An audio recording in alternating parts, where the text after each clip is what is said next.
Jnanakosha, Puranas, Introduction.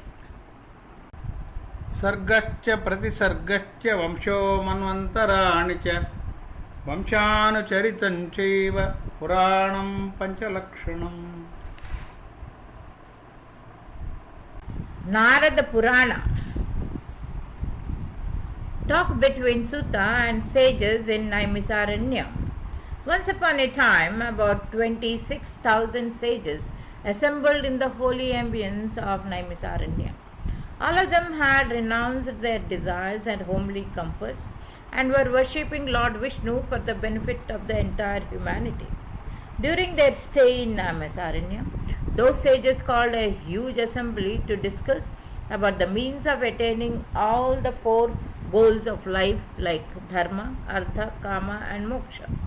The great sage Shaunak was presiding over the assembly. He said, O sages, we have assembled here to discuss the most cryptic disciplines of life, but it is beyond my powers to answer the questions you have put before me. Only a great sage like Sutta, who is the most learned disciple of Vedavyasa, is able to answer these questions. Presently, he lives in a hermitage in Siddhipet. Let us all go there and request him to preach us about the cryptic disciplines of life. Hearing these words, all the sages thanked Shaunak with joy. Then, led by Shaunak himself, all of them reached the hermitage of the sage Sutta. At the hermitage, sage Sutta welcomed them all and satisfied their queries. He said, O great sages, I narrate to you the great Purana, which was once narrated by the great Saint Sanat Kumar to Devarishi Narada and now known as Narada Purana. Narada praised Lord Vishnu. Shaunak says, Sutta, how did Sanat Kumar unfold the mystic character of the religion to Narada?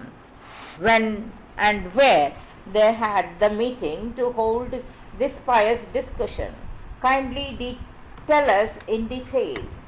Sutta says, the great sage Sanat Kumara, who was free from illusion, was the creation of Brahma's imagination. He always remained engrossed in the worship of Brahma. Once he was going towards the peaks of the mighty Meru mountain, when on the way he happened to sight the sacred Ganges. He was about to take a dip in the waters when Devarishi Narada also arrived there.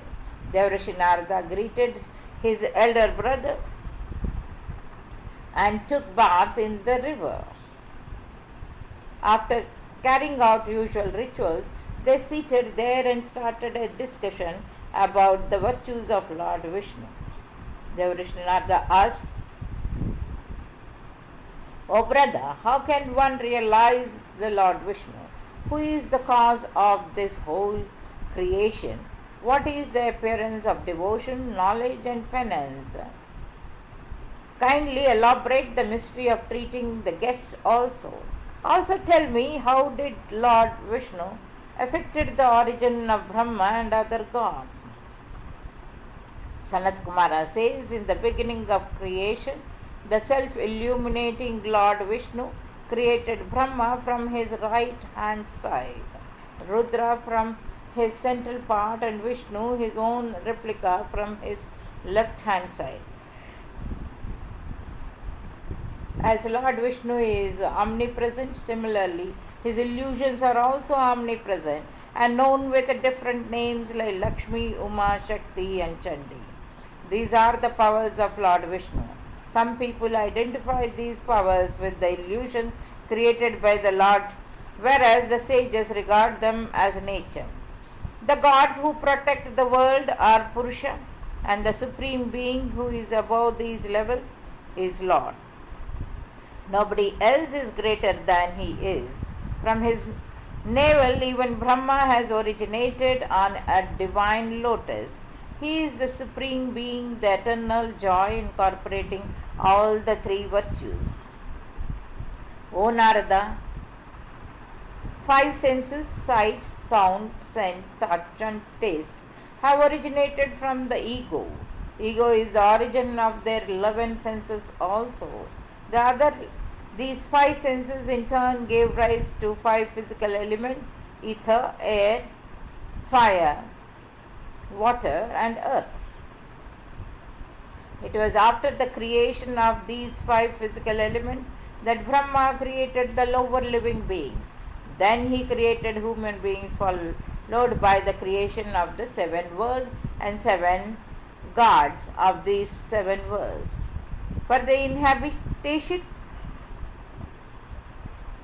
of the living beings, Brahma also created great mountains, plains, and 7 seas. Towards the north of the great saline sea and towards the south of the great Himalayas is situated the holy land of India. People who worship Lord Shiva and Lord Vishnu inhabited this land because of their virtues. Even the gods worship the people who populate the Indian landmass. Those ignorant people who do not seek salvation despite having been born in India have to suffer the tortures of hell as long as the sun and the moon shine in the sky. The whole world, from Brahma to a seemingly unimportant blade of grass, is the manifestation of Vasudev, Lord Vishnu. Profile of the sage Markandeya. Sanat Kumara says, O sage, Father has the greatest significance, achievement of everything and appeasement of Lord Vishnu depend upon the faith. Nothing is attainable without faith. Such as a human being faces inertia in the absence of life and is rendered motionless. Similarly, faith is like a spiritual light without which religious actions of a man come to ease. Similarly, devotion is also known as the life of all the achievements. It is also the giver of 4 supreme goals of life like dharma, artha, kama, and moksha. No action succeeds without the input of devotion and faith. Even the menial jobs done with faith gives everlasting results. On the contrary, even the pious actions of envious people go futile. Attainment of God by envious people is impossible. Envy is the greatest enemy of the human being. It creates a gap as big as the one that separates the sky from the nether world. O Brahma Nandan, only those people who remain engrossed in faithful devotion of God attain to the abode of Vishnu. Fallen are those who, despite having the knowledge of Vedas, do not comply with the moral code of conduct of their clan. Neither Vedas nor even devotion can save such people. In other words, moral conduct is everything. O great sage, devotion is like mother who is the base of life for every living being. O Narada, company of the pious people and the saints is the best means to cherish devotion. Saints are the teachers of the entire world. When the sins that have been accumulating all throughout the previous births decay only when one gets pious company, and those who once get pious company experiences eternal joy. Narada says, O great devotee of Lord Vishnu, kindly relate the actions and the appearance of the Lord's devotees to me. Sanat Kumar says, during the period of Pralaya, when all the world was indulted, Lord Vishnu was sleeping on a banyan leaf. That scene had amazed Markandeya, the supreme devotee of the Lord. The sages asked, when all the world was indulted, how did Markandeya escape? Sutta, kindly remove our doubt. Sutta says, O great sages, now I am going to narrate the tale of Markandeya. Listen to it carefully. Once upon a time there lived a fortunate sage in the pious land of India. The sage was famous as Mrikuandu. He had observed a very severe penance at the holy pilgrimage center of Shaligram. His penance began to cause worry for Indra. So, accompanied by other gods, Indra reached to Lord Vishnu, who was resting on Sheshanag in Kshirosagra, the ocean of milk. The gods prayed the Lord to protect them from the radiance of Mrikandu. Listening to the prayers offered by the gods, Lord Vishnu appeared in his four-armed form, holding conch, wheel, mace, and lotus in each of those arms. His radiance was enough to beat the shine of 4 suns. His radiance caused tremendous joy for the gods who fell flat at the feet of the Lord. Lord says, "O gods, get up. I am fully aware about your miseries, but your worries are meaningless because Maharishi Mrikandu is really a gentleman. He is not going to harm you in any way. Even if the situation arises, I am always ready to protect you." Saying these words, the Lord disappeared. Thus assured by the Lord's words, the gods also returned to their abode. On the other hand, pleased by Mrikandu's penance, Lord appeared before him. As soon as Mrikandu opened his eyes, he saw Lord Vishnu standing before him. Lord's four-armed, blue and radiant appearance caused great exhilaration for Mrikandu. He fell flat at his feet and prayed him with tearful eyes. Pleased with his prayers, Lord asked Mrikandu to seek a boon. But Mrikandu refused, saying that he had attained salvation just by having his sight. Still, Lord said that his appearance never goes in vain. So I will be your son, who will live a long life. Granting this boon, Lord disappeared. Tale of the sage Markandeya. Narada says, "O great sage, why did Lord Vishnu appear as the son of Mrikandu? What did he do as his son?" The Purana say that during the Pralaya, Markandeya had witnessed the direct appearance of Lord Vishnu's illusion. Kindly narrate these things in detail. Sanat Kumara says, "Listen, O Devarishi, after observing severe penance, the sage Mrikandu got married and received an equally virtuous and chaste wife. In the 10th month of their marriage, his wife gave birth to an extremely beautiful baby. The baby, in fact, had incorporated the radiance of the Lord. Mrikandu carried out all the necessary rituals and consecration of the baby happily.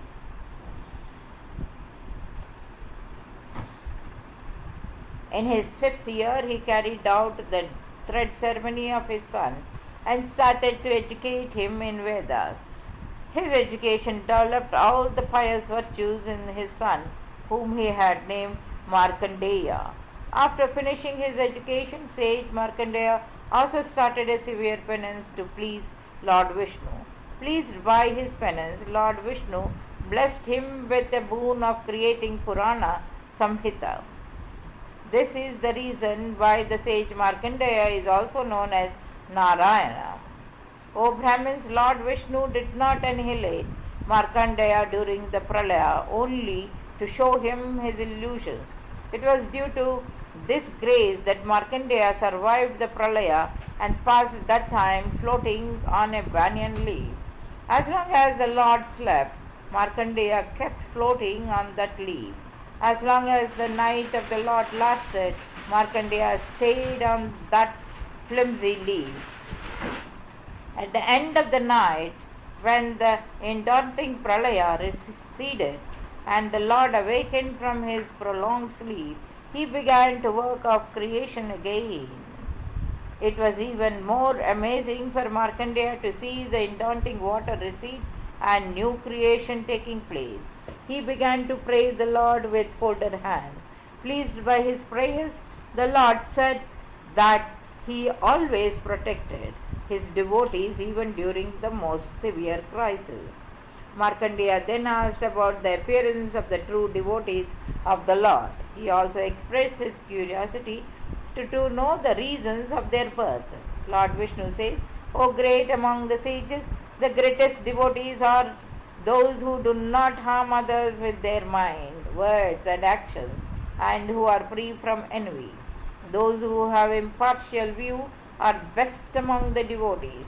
Those who protect the human being, cows, Brahmins, vegetation, and remain engrossed in discussion of Lord virtues.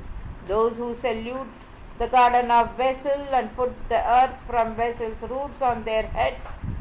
Those who are beloved to Lord Shiva put trypan on their forehead and worship him, performing yajnas facing south. Those who always donate water and cereals, cows and daughters, are the excellent among all the devotees. O great sage, these are some of the characteristics of a true devotee. Cherish these characteristics and you will also attain salvation in the last. Thus preceding Lord Vishnu disappeared. Markandeya thereafter led a pious life and observed penance, and in the last he too attained to the supreme abode of the Lord. The greatness of the Ganges. Sutta says, the glorious description of devotion for Lord Vishnu caused extreme joy for Narada. Narada says, O great Sanat, now kindly tell me about such a place of pilgrimage which is even holier than the holiest places of pilgrimages. Sanat Kumara says, O Narada, confluence of Ganga and Yamuna is the holier than any other place of pilgrimage. The extremely sacred and pious Ganga rises from the feet of none other than Lord Vishnu. Yamuna, on the other hand, is the daughter of Surya. Even the remembrance of Ganga is enough to do away with all the sins and making one peaceful. This place where Ganga and Yamuna merge is no famous as Prayag in the world. It is the same place where Brahma had once invoked Lord Vishnu in a yajna.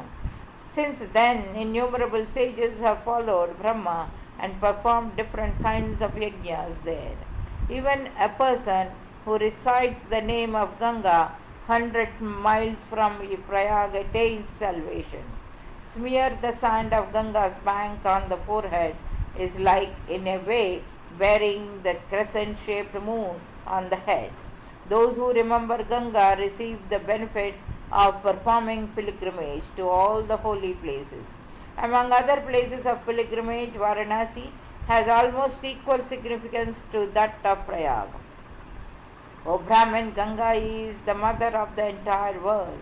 Mere touch of her sacred waters saved the 60,000 sons of Shaga. No one can describe the greatness of Ganga. Fate of King Bahu. Narada says, O great sage, who in the dynasty of Sagara received salvation from Preta Bhava? Who was Sagar? Kindly narrate his whole story to me. Sanat Kumar says, long ago there occurred a king named Bahu in the dynasty of Surya. He was very religious in nature and looked after his subjects like his own offsprings. Everyone was happy in his kingdom, which he ruled with polity and justice. But destiny was playing another game for the king. With time, evils like envy and ego began to rise in the mind of Bahu. He began to think that nobody else was as religious as he was. These evils in turn caused the king to incline towards sensual pleasures.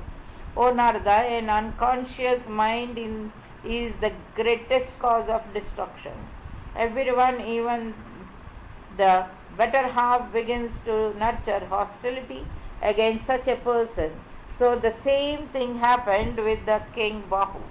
Many neighboring kings together launched a massive attack on the kingdom of Bahu and defeated him after a month-long fierce battle. After his defeat, the king Bahu left his kingdom and began to wander along with his queen. At last he came to stay beside a big lake. Even the local inhabitants and lower creatures hid, seeing the king approach. His subjects too had lost their sympathies for him. Now the life of the king was not more than the death.